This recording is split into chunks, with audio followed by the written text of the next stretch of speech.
नमस्कार मित्रांनो, सनई चौघडे आणि कमळी या मालिकेच्या आजच्या महासंगम भागामध्ये मी अगदी मनपूर्वक तुमचं स्वागत करते। आणि आता ह्या महासंगम भागामध्ये ही शर्वरी आहे तर ती आसावरीला तेथे सामूहिक विवाह सोहळा जेथे आहे तर तेथे घेऊन येते आणि म्हणते की ताई लवकर चल, आपल्याला लवकर तयार व्हायचं आहे, आवरायचं।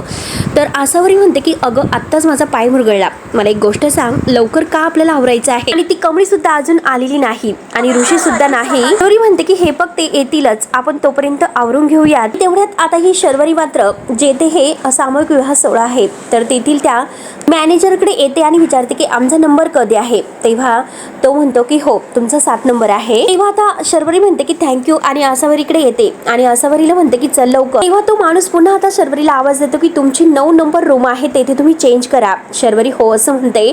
तर आसावरीला आता काहीच कळत नसतं की नक्की असं काय आहे। ती विचारते की शर्वरीला आपल्याला रूम त्यांनी का दिलेली आहे? शर्वरी म्हणते की अगं तू तरी चल, काय मम्मी सारखे प्रश्न विचारतेस?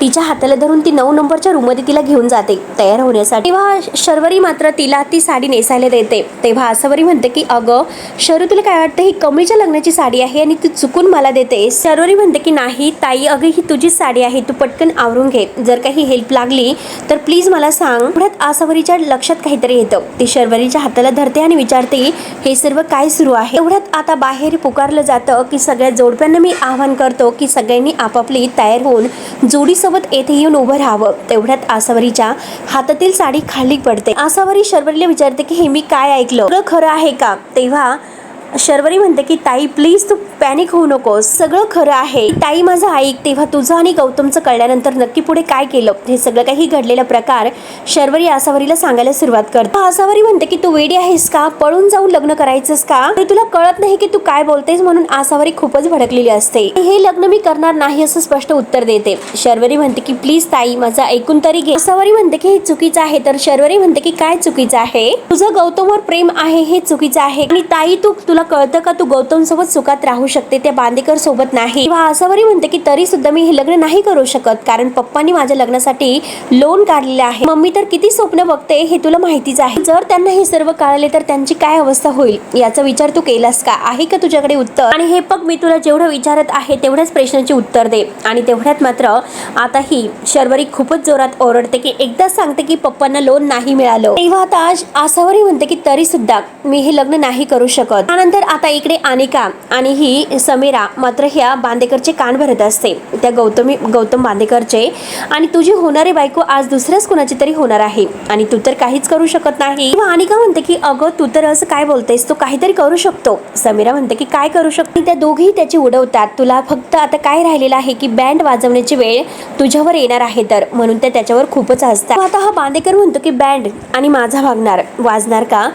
बँड माझा नाही तर त्यांचा वाजणार आहे। फिल्डिंग मी सेट केलेली आहे की नक्की गेम काय होईल हे तुम्हाला नाही कळणार। आता समीरा म्हणते की हॅलो, लास्ट टाइम सारखं तू माझ्या गौतमवर जर अटॅक केला की जर त्याला काही झालं तर बघ तू काय होतं। तेव्हा आता बांदेकर म्हणतो की त्याला काही नाही होणार, फक्त योग्य ठिकाणी त्याला पोहोचवायचं आहे, घाबरू नकोस, त्याचा मी गेम नाही वाजवणार, फक्त आयुष्यातील एक सुंदर धडा शिकवण्याची गरज आहे, हेच त्याला धडा शिकवणार आहे। आणि का म्हणते की त्या कमळीला सुद्धा चांगलंच लेसन शिकव, सगळ्यांना मदत करते, त्यामुळे मात्र आता तू माझी मदत कर। तेव्हा आता हा बांदेकर म्हणतो की ही कोण कमळी, मी तिला नाही ओळखत। आणि त्याच वेळेस अनिका मात्र तिच्या मोबाईल मधील कमळीचा फोटो दाखवते आणि ही कमळी आहे, हिला लेसन शिकवायचं आहे। तेव्हा आता हा बांदेकर जेव्हा कमळीचा फोटो बघतो तर त्याला धक्काच बसतो। तेव्हा आता कमळीने त्याच्या ऑफिस मध्ये कानामागे दिलेले की क्षण मात्र त्याला आठवतात। तो म्हणतो की ही आहे तर मग हिला तर चांगले धडे शिकवण्याची गरज आहे। तर त्यानंतर आसावरी काही ऐकायला तयार नसते। तर आता शर्वरी ही गौतमकडे येते आणि जय आणि गौतम बोलत असतात, तर गौतम आता लगेच म्हणतो की मी बोलतो, म्हणून तो आसावरीकडे आत जातो। जय आणि शर्वरी उभे असतात। गौतम ती खाली पडलेली साडी उचलतो आणि आसावरीकडे येतो। असं तू का लग्नासाठी तयार नाही असं विचारतो। तेव्हा आसावरी म्हणते की अरे गौतम, घरच्यांना फसून लग्न करायचं आहे का? गौतम तुम्हाला माहिती नसेल, माझी मम्मी लग्नासाठी खूप स्वप्न बघत आहे, जर तिला कळाले की मी हे असं लग्न केलं तर तिचं काय होईल? तेव्हा गौतम म्हणतो की हे बघ आसू, आपण मात्र चुकीचं काही करत नाही। तर आसावरी त्याचा हात धरते आणि म्हणते की तुम्हाला काय वाटतं की हे लग्न व्हावं असं मला नाही वाटत का? जी सुद्धा खूप इच्छा आहे। त्यावरती गौतम तिला म्हणजे आई सुद्धा चिडते, पण आता काही झालं तरी हे लग्न आपल्याला करावं लागेलच। आसावरी मी रडत म्हणते, खरंच मला खूप भीती वाटते. गौतम तिला म्हणतो की हे बघ आसू, अगं भीती वाटते म्हणून प्रेम सोडायचं का? तुला असे फेक प्रॉमिस नाही करणार, परंतु आपण दोघं मात्र एक अशी छान लाईफ जगू इतकं प्रॉमिस मी तुला करू शकतो. अगं तुझं त्या बांदेकवर प्रेम नाही तरी सुद्धा का तू बांदेकवर लग्न करते? त्याचं लाईफ सुद्धा आता खराब होतं. मग घरचे आज उद्या चिडतील, रागावतील, नंतर मात्र ते आपला स्वीकार करतील. तेवढ्यात आता बाहेर अनाऊन्स केलं जातं की आता नंबर 7-8 गौतम आसावरी यांनी या जोडप्याने तयार राहायचं आहे आणि अजूनपर्यंत यांची काही तयारीच नसते. हे बघ आसावरी, आता डिसिजन तुझं असेल, आपण एकत्र मिळून हे सगळं काही सुधारू. हे बघ आसावरी, तुझा देवावर फार विश्वास आहे, देव आपल्या सोबत आहे. आणि तेवढ्यात मात्र समोर जी गणपती बाप्पांची मूर्ती आहे तर त्यावर ठेवणार जे डोक्यावर त्या मूर्तीच्या फूल आहे तर ते फूल खाली पडतं. ते फूल खाली पडल्यानंतर आता देवानेच यांच्या लग्नासाठी परमिशन दिली आहे म्हणून त्या दोघांना खूपच आनंद होतो. दोघे एकमेकांकडे पाहत असतात. नंतर इकडे ऋषी मात्र कमळीला शोधत असतो आणि तेवढ्यात कमळी आणि निंगी आता मागून येतात. कमळी आता ऋषीच्या खांद्यावर हात ठेवत म्हणते की कुणाला शोधतात? ऋषी म्हणतो तुम्हाला शोधत होतो, बरे झालं तुम्ही आलात. तिकडे काही गडबड वगैरे नाही ना? आणि तिकडे प्रमिला काकूंना काही डाऊट वगैरे नाही ना आलेला? त्यानंतर मात्र इकडे आता शर्वरीचे वडील घरी येतात. आता प्रमिलाला विचारतात की काय तू अन्नपूर्णा यांची ऑर्डर व्यवस्थित पोहोचवली का?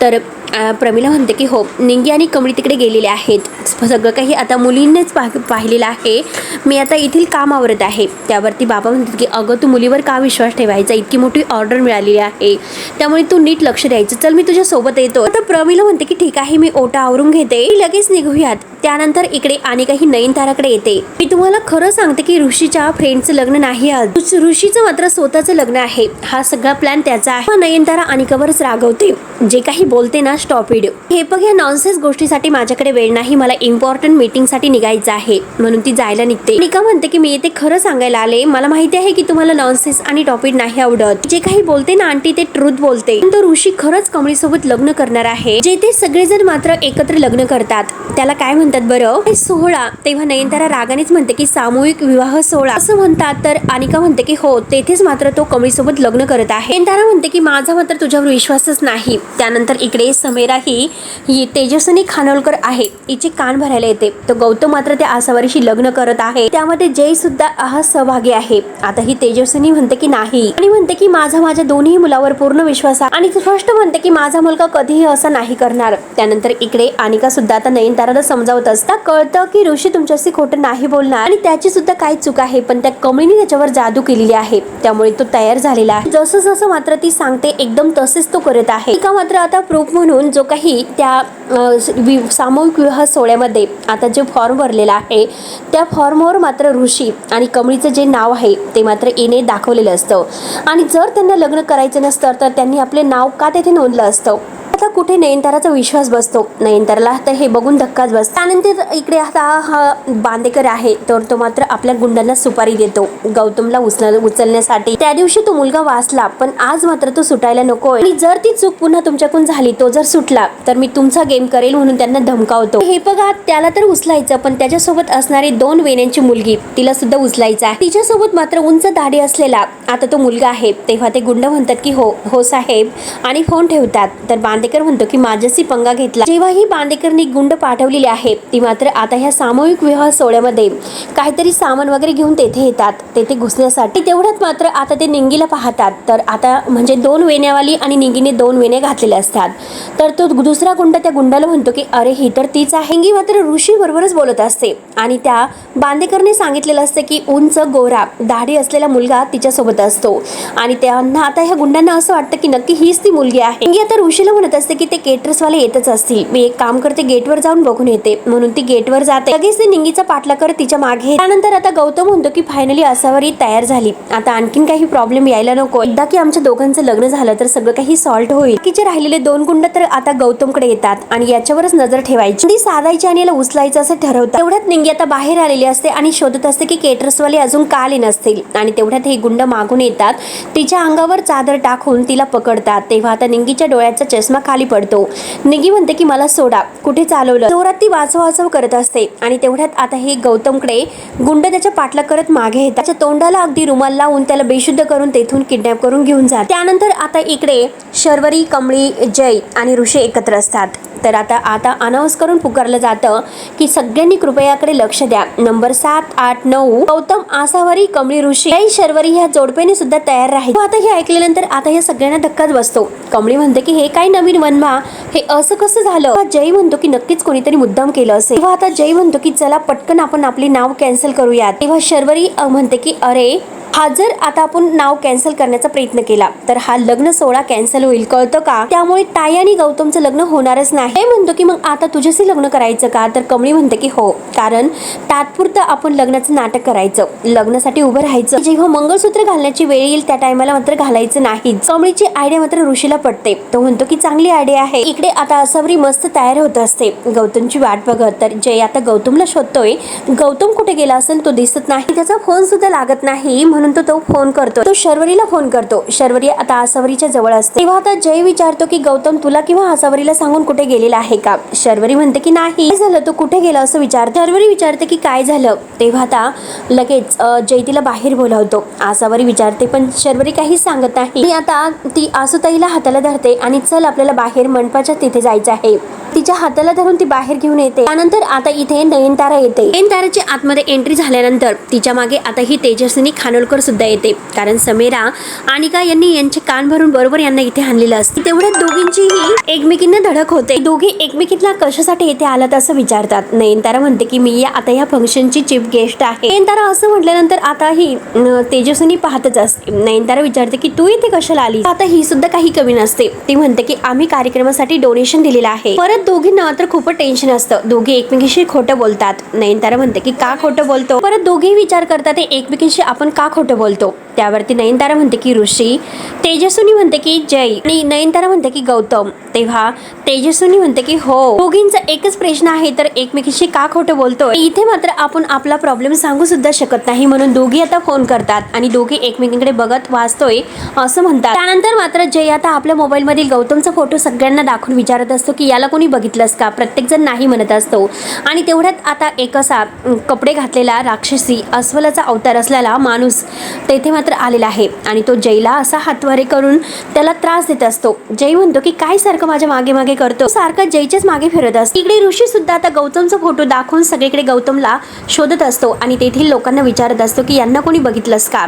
तेव्हा प्रत्येक जण नाही नाही म्हणत असतो. आणि त्याता विंचू सारखे कपडे घालणारा म्हणजे आता बहुतेक ही अनिका आणि ही समीरा असेल.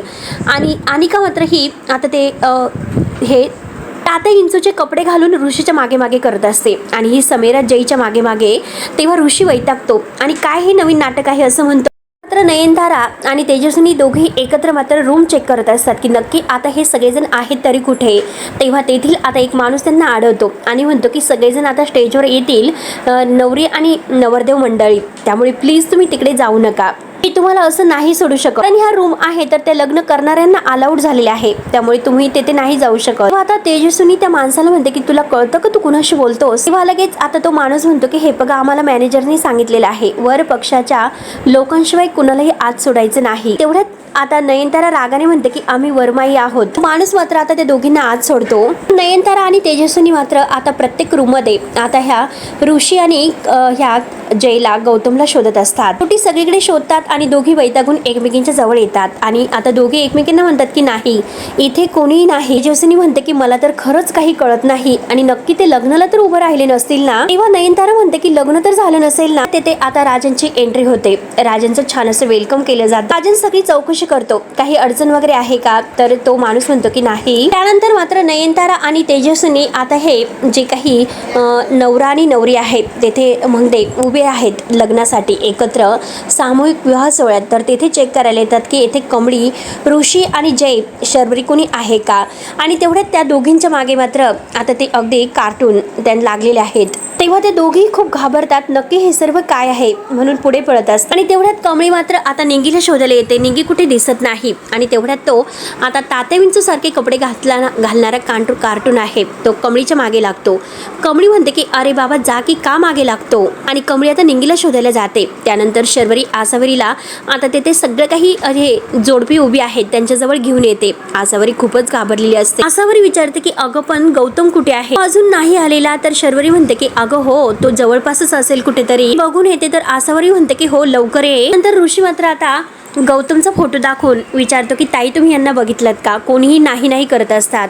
शेवटी आता सगळेजण मात्र गौतमला शोधून शोधून थकतात आणि तेवढ्यात जय आणि हे ऋषी एकमेकांच्या जवळ येतात. तर ऋषी विचारतो की काय झालं, सापडलं का? जय म्हणतो की नाही आणि त्यांचा फोन सुद्धा नाही लागत. तो फोन सुद्धा लागला तर उचलत नाही. तेव्हा आता दोघांनाही फार टेन्शन येते. तेवढ्यात तेथे अन्नपूर्णा आजींची सुद्धा एंट्री होते. तर ते मॅनेजर आहेत धावतच अन्नपूर्णा आजींजवळ येऊन नमस्कार करतात आणि खरंच तुमचं इथे स्वागत आहे. ह्या इतक्या साऱ्या जोडप्यांचं तुम्ही लग्न लावतात आणि खरंच त्यासाठी हे लोक मात्र तुम्हाला खरंच खूप आशीर्वाद देतील. हे काम करून तुम्हाला सुद्धा खूप समाधान लाभेल.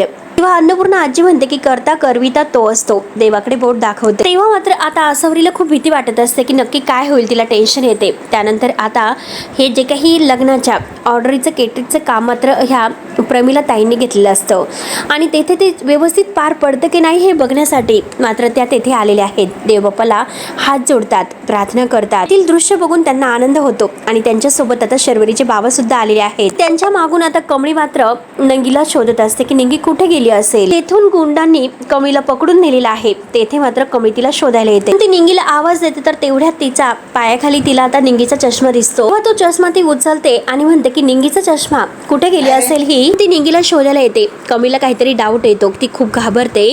त्यानंतर आता इकडे प्रमिला ताई आणि शर्वरीचे बाबा मात्र जेवणाचं कुठे आहे हे बघायला येते. तेवढ्यात तेथे त्यांना राजन भेटतो. प्रमिला ताई आता सुभाषची आणि राजनची ओळख करून देते आणि म्हणते की हे कमळीचे काका, मी तुम्हाला बोलले होते ना. आणि ते आता राजांचं खूप कौतुक करत असतात की लग्न म्हणजे काय असतं, कसं पार पडायचं असतं हे आम्हाला चांगलंच माहिती आहे, परंतु तुम्ही तर 11 जोडप्यांचं लग्न लावतात, कौतुक करण्यासारखंच आहे. राजन म्हणतो की येथील बरेचसे असे जोडपे आहेत, त्या मुलींचे वडील आलेले आहेत, त्यामुळे त्यांचं कन्यादान करण्याचं काम सुद्धा मी करणार आहे. तेव्हा प्रमिला म्हणते की हो ना, कन्यादानासारखं पुण्य नाही हो. आणि हे बघा, तुम्हाला जर आता हवं असेल तर तुम्ही एका जोडप्याच्या मुलीचं म्हणजे जोडप्यातील मुलीचं कन्यादान करू शकतात. सुभाष म्हणतो की हो, आम्ही तर आनंदाने करू. प्रमिला म्हणते की हो ना, तेवढंच पुन्हा आमच्या पदरात पडेल. तेव्हा राजन म्हणतो की हो, थोड्या वेळातच चिठ्ठ्या काढल्या जातील, त्या नंबरची चिठ्ठी तुम्हाला मिळेल, त्या मुलीचं कन्यादान तुम्ही करू शकता. तेव्हा आता इकडे कमळीला मात्र निंगीची काळजी लागते. निंगी कधीही असं नाही करणार, नक्की ती कुठे गेली, म्हणून ती आई तुळजाईला हात जोडते की देवी आई तू तिचं रक्षण कर. तेवढ्यात कमळीला मात्र एक माणूस तेथे खाली ओरडत म्हणजे झोपलेला दिसतो. तो ओरडत असतो, नक्की त्याला काहीतरी झालेलं असतं. कमळी लगेच आता त्या दादाजवळ येते की दादा काय झालं तुम्हाला, उठा. आणि ऋषीला फोन करून त्यांना सुद्धा तेथे बोलावते. आणि तेवढ्यात ऋषी आणि जय मात्र तेथे धावतच येतात. कमळी त्या माणसाला उठवत असते की उठा ना दादा, अहो तुम्हाला काय झालं. कमळी म्हणते की सर बघा, कोणीतरी मारलेलं आहे यांना. मी बाहुल्यात बसायला आलो होतो, परंतु आमच्यातील एक माणूस आला नाही आणि मी बाहुल्यात बसणार तर कोणीतरी मला मारले असं तो सांगते. लोक मात्र बाहुले घेऊन गेलेत असं म्हणते. आता कमळी विचार करते की बाहुले तर आतमध्ये आहेत. तर कमळीच्या मागे लागलेला तो बाहुला तिला ते आठवते. आता कमळी म्हणते की 1 मिनिट, म्हणजे आतमध्ये जे 2 बाहुले आहेत त्यामध्ये कोण बसलेले आहेत. बाहुले आपल्या आजूबाजूला फिरत होते. ऋषी, कमळी आणि जय आहे सगळेजण मात्र आतमध्ये ते बाहुले शोधायला येतात. तेथून ते बाहुले गायब होतात. जय म्हणतो की आता इतक्या वेळ इथे होते, आता कुठे गेलेत. तेव्हा आता शर्वरी तेथे येते. शर्वरी म्हणते की गौतमचं काही कळालं का. त्यावरती कमळी म्हणते की हो, तो मात्र गुरेला मध्ये आहे आणि निंगी तात्या इंचू मध्ये आहे. तेव्हा आता शर्वरी आता आसावरीच्या जवळ येते. जय तिला म्हणतो की तू आसावरीला सांभाळ. तर आसावरीच्या जवळ आल्यानंतर ती शर्वरीला विचारते की गौतम कुठे आहे आणि ऐक ना, गौतम येईल ना नक्की. आता शर्वरी म्हणते की तू फक्त स्वामीवरती विश्वास ठेव. तेव्हा त्या बाहुल्याला शोधत शोधत मात्र आता लगेच कमळी, ऋषी आणि जय हे त्यात निंगी आणि गौतम जवळ येतात. बेशुद्ध अवस्थेत मात्र आता हे पडलेले असतात आणि बळजबरीने त्या गुंडांनी आता यांना हे बाहुले घातलेले असतात. त्या दोघांना उठवत म्हणतात की कमळी चला, आपल्याला तयारी करावी लागेल. तेवढ्यात आता शर्वरी आसावरीच्या जवळ असते आणि आता पप्पा आणि मम्मी जवळच येत आहे, म्हणजे प्रमिला आणि सुभाष यांना शर्वरी पाहते आणि लगेच मात्र ती आसावरीच्या डोक्यावर ओढणी घालते. सगळ्या ती जे काही नवऱ्यांना आहे तर ती म्हणते की सगळ्यांनी डोक्यावर घ्या, छान दिसेल. सगळ्या नवऱ्या मात्र आता आपल्या डोक्यावर ओढणी घेतात. शर्वरी बाजूला जाऊन लपते. आसावरीला आता फार वाईट वाटत असतं, डोळ्यात पाणी येतं. राजन मात्र आता सगळ्यांची प्रमिला आणि सुभाष यांची भेट घडून आणतो. शेवटी आता आसावरीचंच कन्यादान करण्यासाठी आता राजन, सुभाष आणि प्रमिला यांना सांगतो. आता सुभाष आणि प्रमिलाला फारच आनंद होतो. राजन म्हणतो की तुम्ही तिच्याशी बोलून घ्या. प्रमिला म्हणते की बाळा तू घाबरलीस का? तर सुभाष म्हणतो की घाबरू नकोस अगं, आम्हाला सुद्धा 4 मुली आहेत. प्रमिला परब आणि ही माझे मिस्टर सुभाष परब म्हणून त्यांची ओळख करून देते. आसावरीचा जीव मात्र आता कासावीस होत असतो. तिच्या डोळ्यात पाणी असते. तेव्हा प्रमिला म्हणते की आम्ही तुमचं कन्यादान करणार आहोत. तू आम्हाला मात्र आमच्या मुलीसारखीच आहे. ते आसावरीचं कौतुक त्या आता करत असतात. त्यांना माहिती नसतं की दुसरीच मुलगी आहे. आम्हाला सुद्धा खरंच आसावरी सारखी एकता अगदी गुणाची मुलगी मिळालेली आहे. कधीही तक्रार करत नसते आणि खरंच आम्ही आमचं भाग्य समजतो की ती अशी मुलगी आमच्या पोटी आलेली आहे. ती प्रमिलाला आता आसावरीला म्हणते की बाळ एक बोलू का? माझ्या मनाला नाही पटलं. तुझे आई वडील तर असतील, त्यांना न सांगताच तू इथे लग्न करण्यासाठी आलीस का? मलाही तुझं नाही पटलं. प्रत्येक आई बापाला वाटतं की आपल्या मुलीचं कन्यादान करावं. तसे आसावरीच्या डोळ्यात खूप पाणी येत असतं. तिला वाईट वाटतं. सुभाष म्हणतो की अगं हे पग तू पळून लावून जाऊन लग्न करते म्हणजे ते रागावतील असतील, परंतु हे पग आपले आई वडील आपल्याला नेहमी माफ करत असतात. त्यानंतर इकडे नयनतारा अनिकाला म्हणते की तू खोटं बोललीस. ते कोणी इथे नाही, ऋषी सुद्धा नाही आणि कमळी सुद्धा नाही. अनिका म्हणते की ते दोघं इथेच आहे, तू जरा वेट कर. नयनतारा म्हणते की नाही, माझी चूकच झाली, तुझ्यावर विश्वास ठेवला. तेवढ्यात अनिका म्हणून जाते की आम्हीच त्यांची नावं नोंदवली आहेत. आता समीरा जोरात अनिकावर ओरडते. नयनतारा अनिकाला म्हणते की किती खोटं बोलणार. तेजस्विनीला म्हणते की माझा डाऊट आता क्लिअर झालेला आहे. ते फक्त इथे राजनला हेल्प करण्यासाठी आले असतील. माझा पूर्ण विश्वास आहे. माझा सुद्धा पूर्ण विश्वास माझ्या जय आणि गौतमवर आहे. त्या दोघीवर रागावून निघून जातात. त्यानंतर मात्र गौतमला आता सगळ्यांच्या समोर म्हणजे आसावरीच्या समोर उभं केलं जातं. ते पण आता हे मंडोळ्या वगैरे बांधून ऋषी आणि कमळी सुद्धा आता जोडपं म्हणून तेथे उभे राहतात आणि जय आणि शर्वरी सुद्धा. ऋषीला फारच आनंद होतो. तो म्हणतो की कदाचित आज हे सगळं खरं झालं असतं तर. आता जय रागाने शर्वरीला म्हणतो की मी फक्त माझ्या भावासाठी उभा आहे. तेव्हा शर्वरी म्हणते की ए शायनर, सुद्धा माझ्या बहिणीसाठीच उभी आहे. सगळेजण मात्र आता हे लग्न सोहळ्यासाठी उभे राहतात. तर ही शर्वरी म्हणते की शायनर चुकून मात्र तू गळ्यामध्ये हार घालू नको. आसावरीला मात्र आता सगळं काही प्रमिला आणि सुभाष यांचं बोलणं आठवतं. या गोष्टी आठवल्यानंतर आता आसावरी डायरेक्ट आतमध्ये येते. तेव्हा आता कमळी आणि शर्वरी लगेच तिच्या मागे येतात. ऋषी सुद्धा, जय सुद्धा सगळेजण आतमध्ये येतात. आसावरी खूप रडत असते. शर्वरी विचारते की ताई काय झालं, तू अशी मधून का निघून आलीस? आसावरी म्हणते की अगं मी माझ्या मम्मी पप्पाला फसवणार होते. मी आपल्याला वाढवताना फक्त दिवस रात्र कष्ट केले. आपली स्वतःची स्वप्न सुद्धा पणाला लावली. हे बघ, जर हे लग्न मी केलं असतं तर माझ्या वाट्याला काय आलं असतं? तुझ्या बहिणीच्या वाट्याला टोमणे आणि अपमान. माझ्या एकटीच्या सुखासाठी मी आपल्या सगळ्या घरच्या सुखासाठी राखरांगोळी नाही करू शकत. हे बघ, माझं गौतमवर खूप प्रेम आहे. आयुष्यभर ते प्रेम तसंच राहील. आता मात्र जर मम्मी पप्पांनी आनंदाने आमचं लग्न लावून दिलं तरच मात्र मी गौतमशी लग्न करेन. आसावरी गौतम जवळ येते आणि म्हणते की प्लीज मला माफ कर. माझ्या पप्पांची मी फक्त लेक नाही तर त्यांचा अभिमान आहे. आता दोघं एकमेकांच्या गळ्यात पडून खूप रडतात. तेवढ्यात तेथे अन्नपूर्णा आजी येते. तेवढ्यात अन्नपूर्णा आजी विचारते की हे बघ, तू बरोबर बोलत आहे, पण बाळा तुला हे लग्न नाही करायचं का? आसावरी म्हणते की माझ्या भविष्यापेक्षा मला माझ्या घरच्यांचा आनंद जास्त महत्वाचा आहे आणि मम्मी पप्पांशी खोटं बोलून हे लग्न मी नाही करू शकत. तेव्हा अन्नपूर्णा आजी म्हणते की तू तर आसावरी प्रमिलाची लेक आहेस. बाळा तू योग्य निर्णय घेतलास. आई वडिलांचा मान राखणं हे मुलांचं कर्तव्य असतं. आसावरी मात्र अन्नपूर्णा आजींची माफी मागते. माझ्यामुळे तुमच्या सोहळ्यात प्रॉब्लेम आले, प्लीज तरी सुद्धा तुम्ही बाकीच्यांचं लग्न थांबू नका असं म्हणते. तेवढ्यात तेथे मॅनेजर येतात. सगळे विधी थांबलेले आहेत असं म्हणतात. तर अन्नपूर्णा आजी म्हणते की नाही, बाकीच्या जोडप्यांची विधीही सुरू ठेवा. तेव्हा आता ते मॅनेजर बाहेर जातात. तर आता आसावरी अन्नपूर्णा आजींच्या पाया पडते. अन्नपूर्णा आजी तिला आशीर्वाद देत. मित्रांनो, शेवटी हा भाग येथे संपतो. पुढे नक्की काय होणार आहे बघायला विसरू नका. तोपर्यंत धन्यवाद.